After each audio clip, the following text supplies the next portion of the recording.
So good evening students. Today we will see the current affairs analysis dated from 10 November 2023. The first article related to the CAG. CAG oda recent writings about we are supporting for the democracy. So CAG பொறுத்தவரை so அது அவ்வளோ important கிடையாது. But this article you can mention in the mains while asking CAG oda accountability and democratic process உறுதிப்படுத்துறது equality like உங்களோட இந்தியாவோட கரப்ஷன்ஸை தடுக்கிறதுல சிஏஜியோட பங்களிப்பு எப்படி இருக்கு அப்படின்றது இந்த ஆர்டிகிள்ஸ்ல இந்த ஆர்டிகிள் ஃபுல்லாகவே நாட் சப்ஜெக்ட் ரிலேட்டட் அதில் போட்டிருக்கேன். சப்ஜெக்ட் ரிலேட்டட் எல்லாமே நீங்கள் கிளாஸில் படிச்சிருப்பீங்க.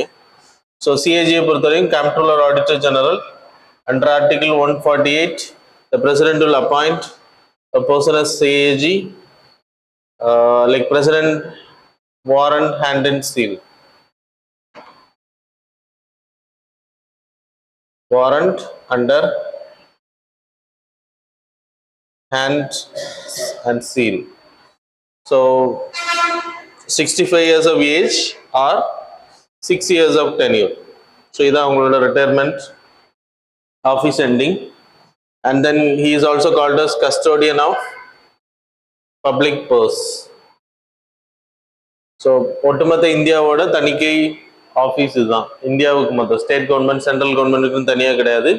So it's a unitary basis. அப்புறம் சிஏஜியோட ஒர்க் ஃபங்க்ஷன்ஸ் எடுத்துக்கிட்டிங்கன்னா under article 149 it was mention duties of CAG. So சிஏஜியோட ஃபங்க்ஷன்ஸ் எடுத்துக்கிட்டிங்கன்னா to audit the accounts of state as well as central government ஓட ஃபங்க்ஷன்ஸை அவங்களோட ரிப்போர்ட்ஸ் எல்லாமே ஆடிட் பண்ணுற அவங்களோட அக்கௌண்ட்ஸ். அப்புறம் செகண்ட் கேட்டகரி கவர்மெண்டோட கம்பெனிஸ் பப்ளிக் செக்டர் அண்டர்டேக்கிங்ஸ் அதை ஆடிட் பண்ணுறது. அப்புறம் கவர்மெண்ட் செலவு பண்ணக்கூடிய கன்சாலிடேட்டட் ஃபண்ட் ஆஃப் இந்தியாவிலேருந்து வரக்கூடிய பணம் வெளியில் போகக்கூடிய பணம் அண்டர் லா படி தான் பண்ணப்படுது அப்படின்றத செக் பண்ணுவாங்க.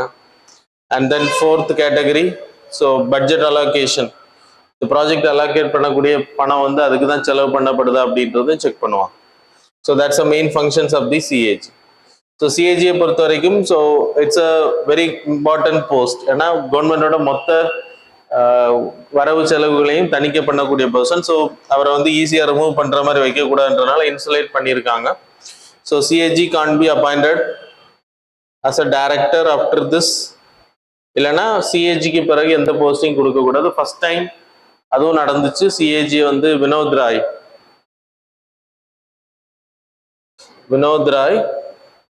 was appointed as bank board bureau. அது வந்து ஆக்சுவலாக பண்ணக்கூடாது ஆனால் பண்ணியிருந்தாங்க. So it was mention but so appoint பண்ணக்கூடாது. ஸோ ஒரு ஷார்ட் டியூரேஷன்ஸில் அந்த உடனே இமீடியட் எஃபெக்டில் பண்ணக்கூடாது ஆனால் அது பண்ணாங்க. Vinod Rai was appointed as the bank board பியூரோவோட ஹெட்டாக இருந்தார். So this is flaws. அப்புறம் சிஏஜியை பொறுத்த வரைக்கும் நீங்கள் ரிமூவ் பண்ணுறது misbehaviour, proved misbehaviour, incapacity, the CAG can be removed. Removal பண்றதுக்கு special majority that is 2/3 of all the then members of the house of both the houses of the parliament need to approve. Special மெஜாரிட்டியில் total membersல 2/3 need to vote. Absolute majority or you can take effective majority in both the houses of the parliament.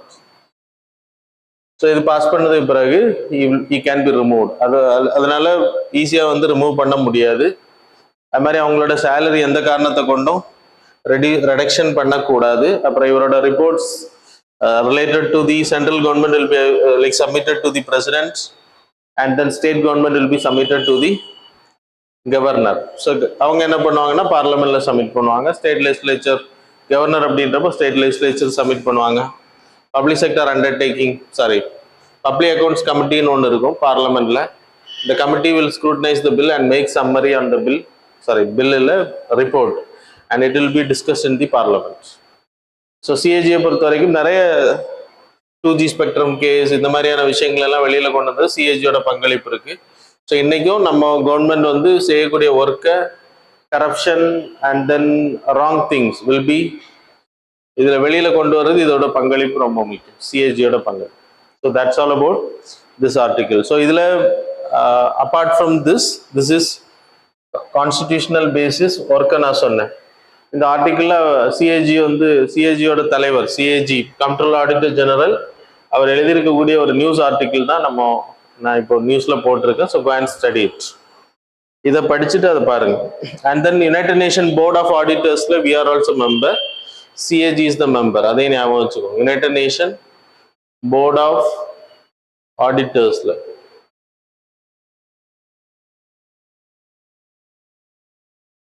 So that's all about this article. The second article related to the Representation of People Act. So MLAs, MPs க்கு எதிராக இருக்கக்கூடிய cases வந்து speedy disposal பண்ணணும் அப்படின்ற வழக்கு. அதுக்கு வந்து ஹைகோர்ட்டுக்கு சுப்ரீம் கோர்ட் கைட்லைன்ஸ் கொடுத்துருக்காங்க.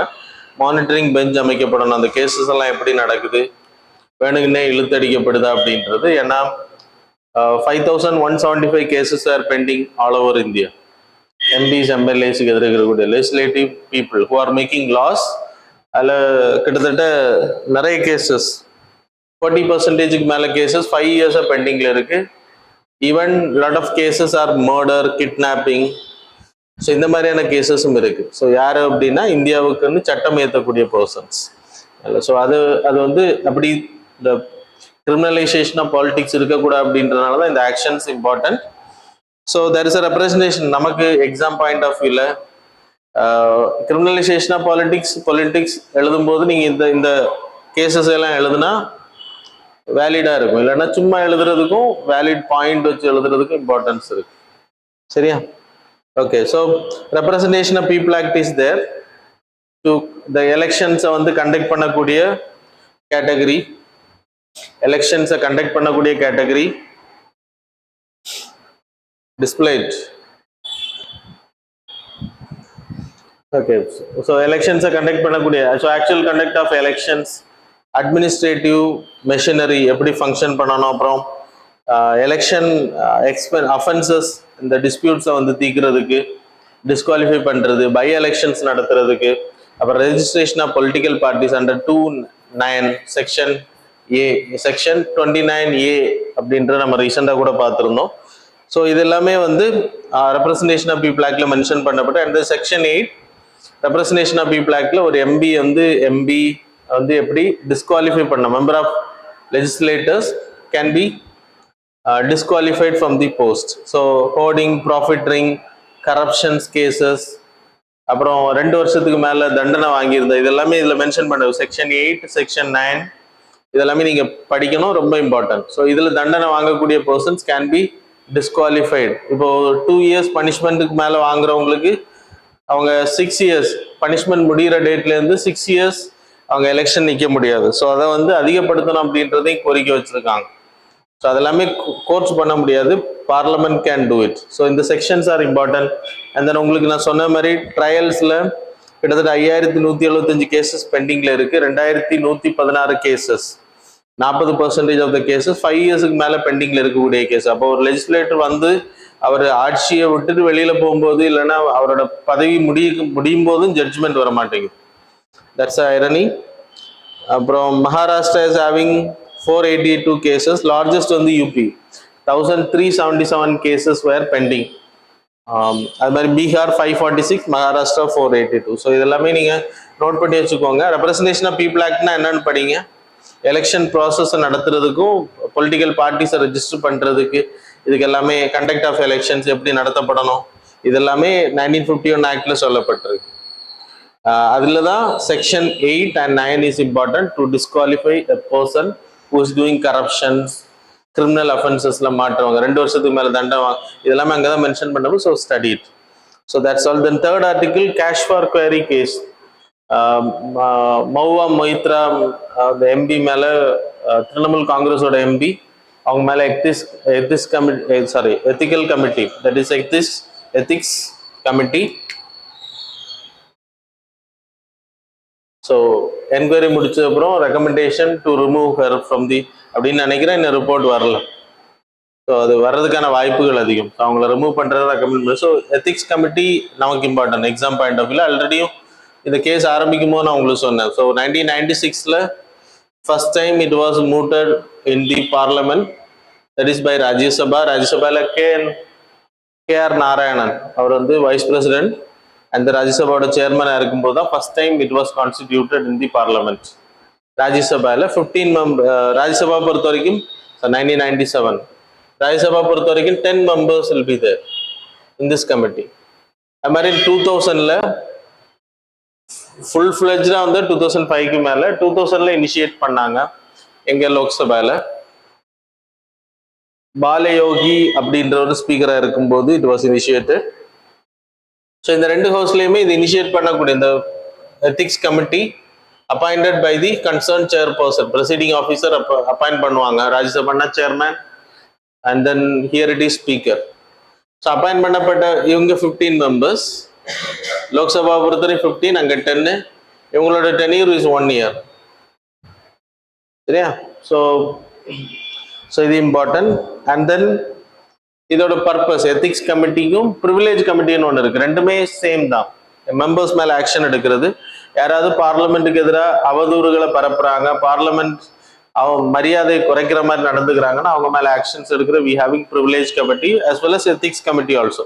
எத்திக்ஸ் கமிட்டி இப்போ கரப்ஷன் சார்ஜஸ் வருதுன்னு வச்சுக்கோங்க, இதை நீங்கள் ரெண்டு இடத்துலையும் கொடுக்கலாம், எத்திக்ஸ் கமிட்டிலையும் கொடுக்கலாம், ப்ரிவிலேஜ் கமிட்டிலையும் கொடுக்கலாம். ப்ரிவிலேஜ் கமிட்டியும் பாராளுமன்றத்தோட மாண்பை பாதுகாக்கிறதுக்கா, எம்பிஸ், மினிஸ்டர்ஸ், ஹூவர் மேபி, அவங்க வந்து தப்பு பண்றாங்கன்னா they can be sued by this committee. ஆனா சீரியஸ் கிரைம் அப்படின்றப்போ ப்ரிவிலேஜ் கமிட்டிக்கு தான் போகும். Petty crimes, in corruptions and then cash for query, model code of கண்டக்டை தப்பு பண்றாங்க அப்படின்றப்போ எத்திக்ஸ் கமிட்டியும் கொடுக்கலாம், இங்கேயும் கொடுக்கலாம். மோஸ்ட்லி இங்கே தான் வரும். சீரியஸ் அப்படின்றப்போ தான் இங்கே போகும். சரியா? ஸோ தட்ஸ் அ டிஃபரன்ஸ், தெரிஞ்சுக்கோங்க. ஸோ இதன் அடிப்படையில் அவங்க ரிமூவ் பண்ணுறதுக்கு ரெக்கமெண்டேஷன் பண்ணுறதுக்கான வாய்ப்புகள் அது. ஏன்னா yesterday there is a news, 10 மெம்பர்ஸில் 6:4 ரேஷியோவில் அப்ரூவல் நடந்திருக்கு. அப்படின்னா 4 பேர் எடுத்திருக்காங்க, 6 பேர் அதை ஓகே சொல்லியிருக்காங்க, மற்றவங்க அதில் இல்லை members. So that's all. The next article related to the Gwalior Garna. Okay, so there is a fungi. We will see that, then we will see the Gwalior Garna. Messenia chlorophas. நீங்க பார்க்கக்கூடிய bioluminescent luminescent அப்படின்னு சொல்லலாம், மின்னக்கூடியது. அது இயற்கையாக மின்னக்கூடியது by chemical reactions. So அது வந்து it was identified from the Kanyakumari wild life சாங்சுரியில் வந்து ஐடென்டிஃபை பண்ணியிருக்காங்க. So that's it was in news. So it's a subtropical Asia ஃபாரஸ்டில் இருக்கக்கூடியது. மோஸ்ட்லி கிட்டத்தட்ட 103 ஸ்பீஷீஸ் ஆர் தேர். இப்போ ஐடென்டிஃபை பண்ணது சேர்த்து நிறைய இருக்கு பயோலுமினசன்ட் கேட்டகரியில். ஸோ இது 103. இப்போ கன்னியாகுமரியில் இது ஃபைண்ட் அவுட் பண்ணியிருக்காங்க, Kanyakumari wild life sanctuary. So questions இதுலேயும் வரலாம், இல்லைன்னா இந்த வைல்ட் லைஃப் சாங்சுரிலையும் வரலாம்.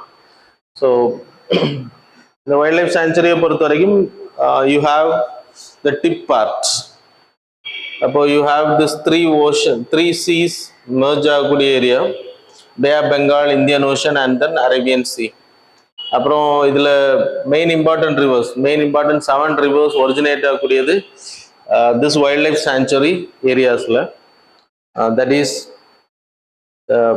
பஹரலி, தென் தாமிரபரணி. இந்த மாதிரி இம்பார்ட்டன்ட் ரிவர்ஸ் எல்லாமே இங்கே தான் ஒரிஜினேட் ஆகுது. And it's moving towards Tirunelveli, அப்புறம் தூத்துக்குடியில் போய் கடலில் கிடக்கும். இல்லையா? கொர்க்கைன்னு நினைக்கிறேன், கரெக்டுனா? கொர்க்கை பிளேஸில் போய் கடலில் கிடக்கும். தென் த ஃபாரஸ்டட் ஏரியா கேட்பாங்க, why it is important. Thorny forest, dry deciduous forest, evergreen forest இருக்கு, செமி எவர்கிரீன் ஃபாரஸ்ட் இருக்கு, மாய்ஸ்ட் டெசிடியஸ் ஃபாரஸ்ட், எல்லா விதமான ஃபாரஸ்ட்டும் இந்த ஏரியாஸில் வருது. இஃப் யூ கோ லைக் நீங்கள் மலையோட இன்னொரு பக்கம் இறங்குனீங்கன்னா தானி ஃபாரஸ்ட் இருக்கும். இன்னொரு பக்கம் ஸோ மலை ஏரியாஸில் யூ ஹாவ் எவர்கிரீன் ஃபாரஸ்ட். 1500 தான் மீட்டர்ஸ் தான் இருக்கும், 1.5 கிலோமீட்டர்ஸ், அதுக்கு மேலே இருக்காது ஹைட்டு. So it's not. அப்புறம் அதுக்கு மேலே நீங்கள் போனீங்க அப்படின்னா, ரொம்ப டாப்பில் போனீங்கன்னா grasslands also there. That is shola, Chola forest also present because it's a part of Western Ghats. அப்போ this is very important. அப்போ இந்த ஃபாரஸ்ட் ஏரியால என்னெல்லாம் இருக்கும் அப்படின்னா மெயின்லி வெஸ்டர்ன் காட்ஸ்ல இருக்கக்கூடிய endemic species will be there. Nilgiri தார், பிசான் காட்டெருமை, அப்புறம் you have this lion tailed macaque, சரியா? அப்புறம் எலிஃபென்ட் எங்கேயுமே இருக்கும் வெஸ்டர்ன் காட்ஸில். சாம்பார் டீர் இருக்கு. அப்புறம் rock python snake, python variety also there. So these are the things related. Support இந்த வைல்ட் லைஃப் சாங்சுரி எந்த பகுதியை சேர்ந்தது அப்படின்றது தெரிஞ்சுக்கோங்க. That is enough. The next article related to the Gwalior Garna.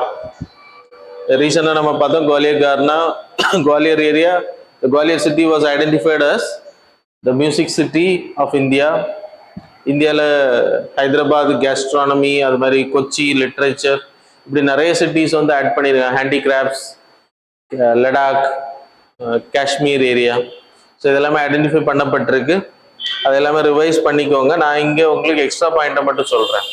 Hindustani மியூசிக்கில் you have lot of styles of singing. That is Durupat is a Garna, Damar, Kayal, Tappa, Tara, then Tarana, then Hori. இந்த மாதிரி நிறைய styles of singing. ஒரே தான் Hindustani music.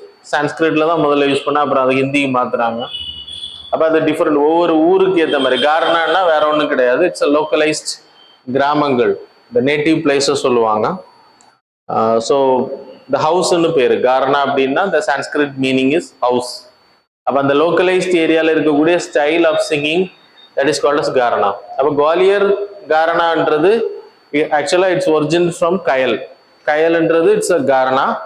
இந்த oldest கயலை follow பண்ணவங்க. இது கொஸ்டின்ஸ்ல வரும் உங்களுக்கு. கொஸ்டின்ஸ் மியூசிக்ஸ்ல கொஸ்டின் கேட்டால் இந்த மாதிரி கேட்பாங்க. அந்த குவாலியர் கார்னாவோட இம்பார்ட்டன்ஸ், கயல்னா என்னன்னு கேட்பாங்க. ரொம்ப டெப்த்தாக போகலைன்னாலும் அதோட ப்ராப்பனன்ஸ் கேட்பாங்க. யாரெல்லாம் அதை வந்து ரொம்ப அதை லைக் ப்ரொடெக்ட் பண்ண ரூலர்ஸ் யாரு? மெயின்லி முகல் எம்பரரோட கோர்ட்ல, அக்பரோட கோர்ட்ல தான் இது அதிகமாக ப்ரொடெக்ட் பண்ணப்பட்டுச்சு. பிகாஸ் தான்சேன், ராஜா மான்சிங் இவங்க எல்லாம் அங்கே தான் இருந்தாங்க. மான்சிங்கோட தாத்தா ராஜ் துகிரேந்திர. ஸோ மிடிவல் இந்தியா நோட்ஸ் எடுத்து பார்த்தீங்கன்னா தெரியும். மான்சிங், ராஜா மான்சிங்கை வந்து அவர் கோர்ட்டு அதை கேப்சர் பண்ணி கோர்ட்டில் இருப்பாங்க, அக்பரோட கோர்ட்டில். நான் சொல்லியிருக்கேன். ராஜா துக்ரேந்திர சிங் தோமர், அவர் தான் ஓல்டஸ்ட் ஃபார்ம் அப்படின்னா குவாலியர் வெர்ஷனோட ஓல்டஸ்ட் ஃபார்மை அதான் கயலோட ப்ரொபனண்டா இருந்திருக்காரு. அதுலேருந்து ஒரிஜினானதான். அதுக்கப்புறம் ராஜா மான்சிங் ஹோரிஸ் அண்ட் தமருக்கு வந்து ரொம்ப ஃபேமஸாக இருந்தது. அவர் தான் சான்ஸ்கிரிட் வெர்ஷன்ல இருந்து ஹிந்திக்கு மாத்திருக்காரு அது சிங்கிங். அது மாதிரி தான்சேன் துருபத் சிங்கர், சுவாமி ஹரிதாஸ் அவர் தான் அவரோட டீச்சர். அது மாதிரி யூ ஹேவிங் அக்பரோட கோர்ட்ல இவங்க எல்லாமே இருப்பாங்க, influenced by Akbar. Even Swami ஹரிதாஸோட சிங்கிங்கையும் அக்பர் பார்த்து வியப்படைவார். ஸோ அந்த அளவுக்கு both are very famous in singing. Abul Fazl அவரோட புக்ல கிட்டத்தட்ட 36 இம்பீரியல் மியூசிஷியன்ஸை பத்தி எழுதியிருக்காரு. அவரோட புக்குன்னா அக்பரோட கோர்ட், அக்பரை பத்தி எழுதின புக். அதுல வந்து ஆனி அக்பரின்னு பேரு. ஸோ அந்த புக்ல 36 மியூசிஷியன்ஸை பத்தி எழுதியிருக்காரு. இவங்க எல்லாரையுமே அதில் மென்ஷன் பண்ணியிருக்காங்க. And then remaining names it was there. So study. So இது ரிலேட்டடாக கொஸ்டின்ஸ் கேட்கலாம். மிடிவல் ஹிஸ்ட்ரி கம்பைன்ட் ஆகுது plus art and culture. So question related ஒரு மியூசிக் ஆர்டிகிள் வந்திருக்கு அப்படின்றப்போ அதில் தான் கொஸ்டின். குவாலியர் கார்னா பற்றி கொஸ்டின் கேட்கணும்னு கிடையாது, குவாலியர் சிட்டி எது கொடுத்தாங்கன்னு கேட்கணும்னு கிடையாது. ஆனால் ஹிந்துஸ்தானி மியூசிக்ஸில் அண்ட் தென் அதில் யூஸ் பண்ணக்கூடிய அந்த இன்ஸ்ட்ருமெண்ட்ஸை பற்றி கொஸ்டின்ஸ் கேட்கலாம். இல்லைன்னா the questions can be asked on the provenance. யாரெல்லாம் அதை ரொம்ப பாடினவங்க, அதை பரப்புனவங்க, ப்ரொடெக்ட் பண்ண ரூலர்ஸ், அவங்கள பற்றி கொஸ்டின்ஸ் கேட்கலாம். So studied in that angle. So that's all about today's article. Now we will move on to the MCQs. So question number 1.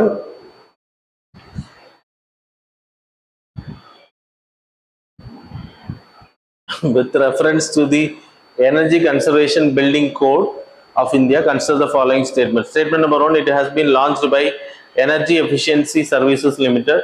Statement number 2, it is applicable to both private and private residential as well as commercial buildings.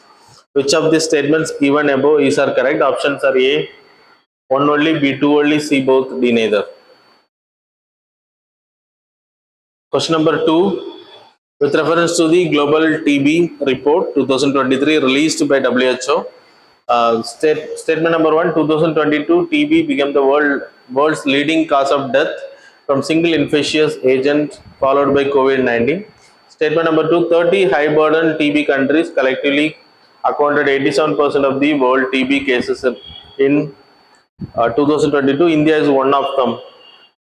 Then third statement, despite third statement, fourth mention ஆயிருக்கு. So despite being one of the highest burden countries, India TB fatality ratio is less than 5%. Which of the statements given above is are correct? Options are A, 1 and 3 only, B, 2 and 3 only, C, 3 only, D, 1, 2 and 3 only. Question number 3, Pusha decomposes, happy seeders and palletization. Palletization are technique often heard in reference of which of the following? A, crop rotation, B, precision agriculture, C, alternative to stubble burning, D, none of the above. Question number 4, consider the following statements regarding graded action plan. Statement number 1, graded action plan is an emergency measure designed to prevent the deterioration of air quality after threshold in the Delhi NCR.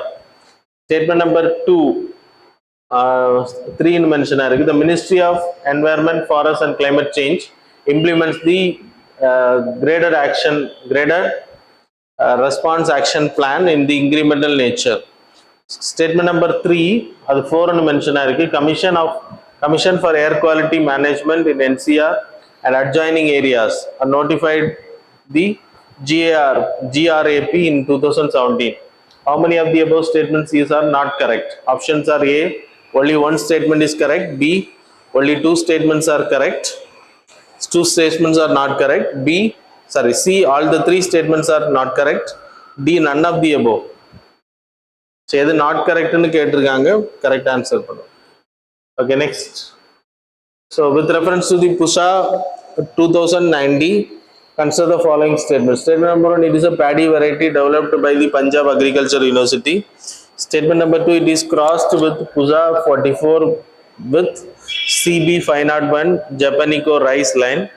Statement number 3, it may help to reduce stubble burning around the Delhi NCR region. So how many of the statements given above are correct? Options are A, only one statement is correct, B, only two statements are correct, C, all the three statements are correct, D, none of the above statements are correct. So that's all. Now we will move on to the answers for the previous. So question number 1, answer is D. Question number 2, answer is B. Question number 3, answer is C. Question number 4, answer is A. Question number 5, answer is B. So that's all about the current affairs and MCQ. Thanks a lot for joining with us.